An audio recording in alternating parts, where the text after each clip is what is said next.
TBS পডকাস্টে আপনাদের স্বাগত জানাচ্ছি। আমি শাওন হাসনাত। আজ আমরা কথা বলবো একটি মজার স্টোরি নিয়ে। এই স্টোরিটি সম্প্রতি দ্য বিজনেস স্ট্যান্ডার্ড পত্রিকায় ছাপা হয়েছে, আর এই রিপোর্টটি করেছেন জান্নাতুল নাইম পিয়াল। পিয়াল আজকে আমাদের সাথে যোগ দিয়েছেন। পিয়াল, কেমন আছেন? ভালো আছি ভাই, আপনি কেমন আছেন? পিয়াল, আপনার স্টোরিটা খুব মজার। আমরা যেটা দেখলাম, আপনার স্টোরিটার আপনি শিরোনাম করেছেন from political exiles to visa seekers, Nepal's new Bangladeshi guest. মানে আপনি তো নেপালে আসলে ঘুরতে গিয়েছিলেন, তো ঘুরতে গিয়ে আবার একটা রিপোর্টও করে ফেলেছেন, মানে একসাথে রদ দেখা কলা বেচা, আমি যা বলবো আর কি, তাই তো? তো স্টোরিটি মানে কিভাবে শুরু হলো, কিভাবে? আমরা এখানে কিছু মজার মজার বিষয়ও দেখতে পাচ্ছি। আমি যদি একটু শুরুতে জানতে চাই, আপনি তো ঘুরতে গেলেন, সেখানে এই প্রতিবেদনটি করার মানে চিন্তা আপনার কিভাবে আসলো? আসলে গিয়েছিলাম তো নেপালে ঘোরার উদ্দেশ্যেই, কিন্তু নেপালে গিয়ে এমন একটা জিনিস দেখতে পেলাম যেটা আসলে গত 6 মাস ধরে আমাদের বাংলাদেশে দেখা যাচ্ছে না। কারণ জানেন যে আওয়ামী লীগ সরকারের পতনের পর থেকে কিন্তু আমাদের রাস্তাঘাটে আগে যেরকম দেখা যেত যে শেখ হাসিনার প্রচুর পোস্টার, সেই জিনিসটা এখন আর আমাদের রাস্তাঘাটে দেখা যায় না। কিন্তু নেপালের রাস্তায় হাঁটতে হাঁটতে আমি সেই জিনিসটাই দেখলাম যে খুব সুন্দর করে একটা হোটেলের দেয়ালে শেখ হাসিনার পোস্টার লাগিয়ে রাখা হয়েছে, এবং তার সাথে আবার এটাও লেখা আছে ক্যাপশনে যে শেখ হাসিনাতেই আস্থা।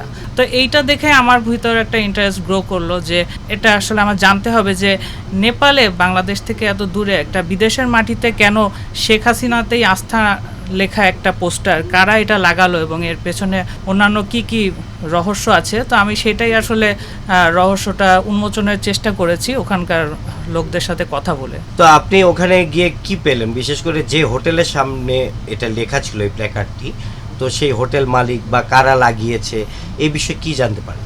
এটা আমি দেখেছি যে হোটেলটাতে, সেটা আপনি জানেন যে নেপালের ট্যুরিস্টদের জন্য সবচেয়ে বড় হাব হচ্ছে থামেল নামে জায়গাটা থেকে 1.5 কিলোমিটার দূরে। ওখানে মোটামুটি ট্যুরিস্টরা যতটা না থাকে তার থেকে নেপালের স্থানীয় মানুষরাই বেশি থাকে। আবার ওখানে কিছু হচ্ছে কম দামে থাকা যায় এরকম হোটেল আছে। তো সেরকম একটা হোটেলের দেয়ালে এই পোস্টারটা আমি দেখেছিলাম।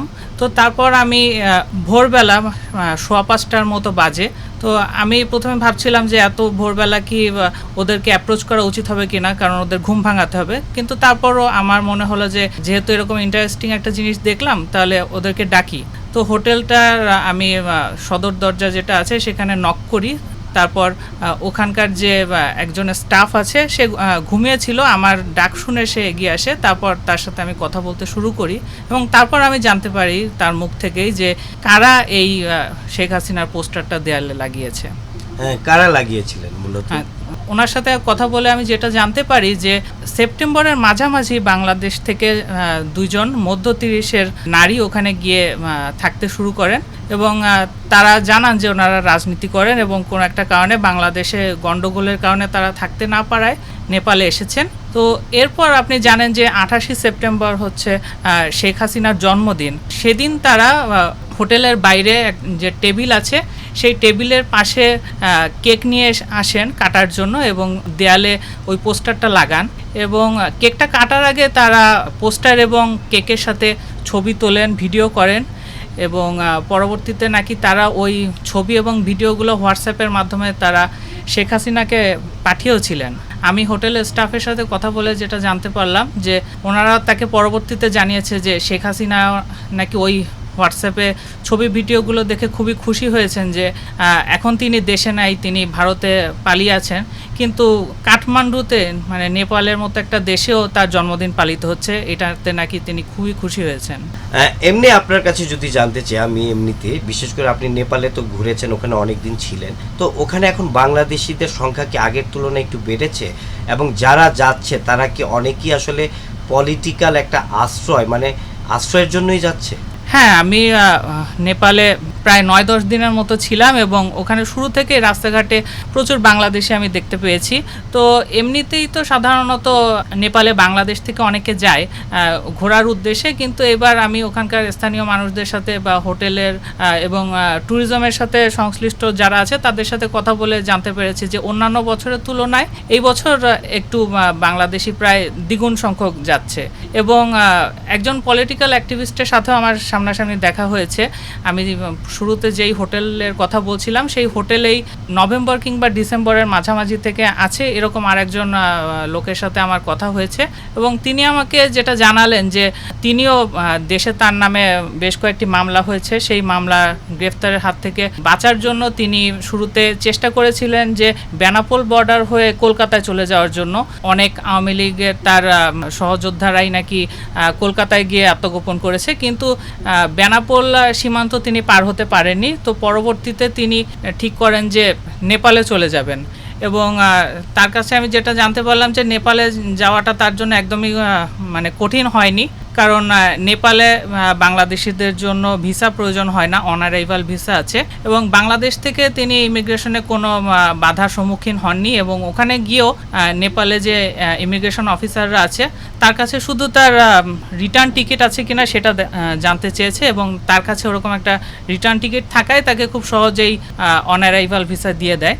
তো তারপরে তিনি প্রথমে কাঠমান্ডুর যে ট্যুরিস্টদের প্রধান জায়গা থামেল সেখানে থাকতে শুরু করেন, কিন্তু ওইখানে তিনি মাসখানেকের বেশি থাকতে পারেননি, কারণ থামেলে থাকার জন্য প্রচুর টাকা খরচ হয়। নেপাল এবং বাংলাদেশের কারেন্সি প্রায় সমান, বাংলাদেশের 1 টাকা সমান নেপালে 1.13 নেপালি রুপিস। তো ওইখানে থামেলে তাকে থাকার জন্য প্রতিদিনই 1,500 নেপালি রুপির মতো খরচ করতে হচ্ছিল, এবং খাবারের দামও ওখানে প্রচুর। প্রতিবেলা শুধু যদি আপনি ডাল ভাত খান তার জন্য ওনাকে 500 নেপালি রুপি করে খরচ করতে হচ্ছিল।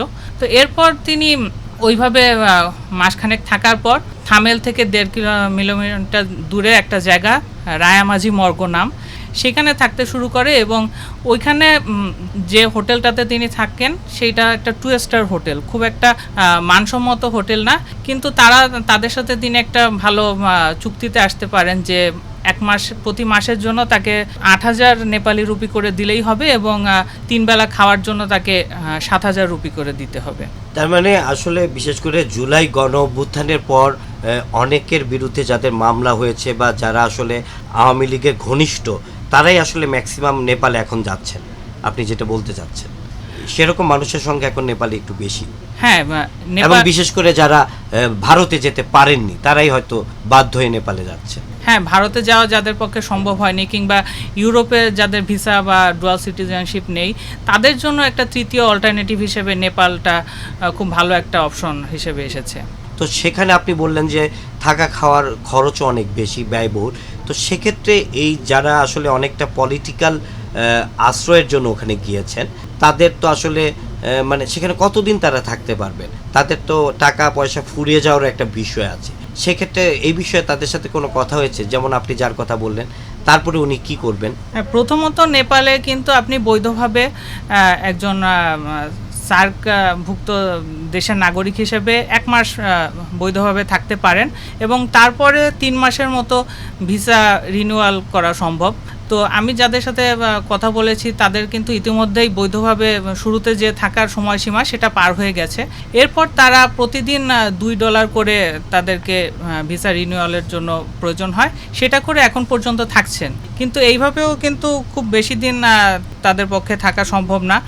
সেই জন্য আগস্ট মাসে যারা এসেছেন মানে নেপালে গিয়েছেন তাদের বেশিরভাগেরই ভিসা রিনিউয়ালের পরও বৈধভাবে যে থাকার সময়সীমা সেটা পার হয়ে গেছে, এবং যখন তারা দেশ ছেড়ে গেছেন তখন তো হাতে করে খুব বেশি টাকা পয়সাও নিয়ে যাননি, আবার দেশ থেকেও তারা হুন্ডির মাধ্যমে টাকা নিচ্ছিলেন, কিন্তু দেশেও তাদের টাকা পয়সা সেটা ফুরিয়ে আসতে শুরু করেছে, কারণ দেশে এখন তাদের জিনিসপত্র সম্পদ হয়তো বেদখল হয়ে যাচ্ছে, কিংবা তাদের যে নিয়মিত আয়ের পথ সেগুলো এখন আর নেই। সেজন্য আমি যাদের সাথে কথা বললাম তারা সকলেই অনেক অনিশ্চয়তার ভিতর দিন কাটাচ্ছেন যে তাদের হাতে যে টাকা আছে, সঞ্চয় আছে, সেটা দিয়ে খুব বেশি দিন তারা নেপালে থাকতে পারবেন না, এবং অনেকে ইতিমধ্যেই ওইখানে অবৈধভাবে থাকতে শুরু করেছেন। তো এখন পর্যন্ত সেইভাবে ওখানকার আইনশৃঙ্খলা রক্ষাকারী বাহিনী এই জিনিসটাতে নজর দেয়নি, কিন্তু এরপর যখন নেপালে রেইড করা শুরু হবে তখন হয়তো অনেকেই বিপদে পড়ে যাবেন। এবং আমি যেটা জানতে পেরেছি যে নেপালে কাঠমান্ডু রাজধানী এবং অন্যান্য পোখারা, নাগারকোট এরকম জায়গাতে প্রায় সহস্রাধিক বাংলাদেশি পলিটিক্যাল এক্সাইল যাদেরকে আমরা বলি তারা গত কয়েক মাস ধরে রয়েছেন। পিয়াল, আপনাকে অসংখ্য ধন্যবাদ। আপনার একটি মজার স্টোরি নিয়ে আমরা কথা বললাম, এবং এখানে আসলে অনেক বাস্তব কিছু চিত্র আমরা পেলাম যে সেখানে আসলে বিশেষ করে বাংলাদেশের সংখ্যা সেখানে নেপালে অনেক বেড়ে গেছে, কিন্তু তারা আসলে কি অবস্থায় আছে সেই বিষয়টা আমরা জানলাম। তো পিয়াল, আমাদের টিভিএস পডকাস্টে যোগ দেওয়ার জন্য আপনাকে আবারও ধন্যবাদ জানাই। আমাকেও এখানে আমন্ত্রণ জানানো এবং কথা বলার সুযোগ করে দেয় আপনাকে অনেক ধন্যবাদ জানাচ্ছি। এই ছিল আমাদের আজকের টিভিএস পডকাস্টে, দেখা হবে আগামীতে।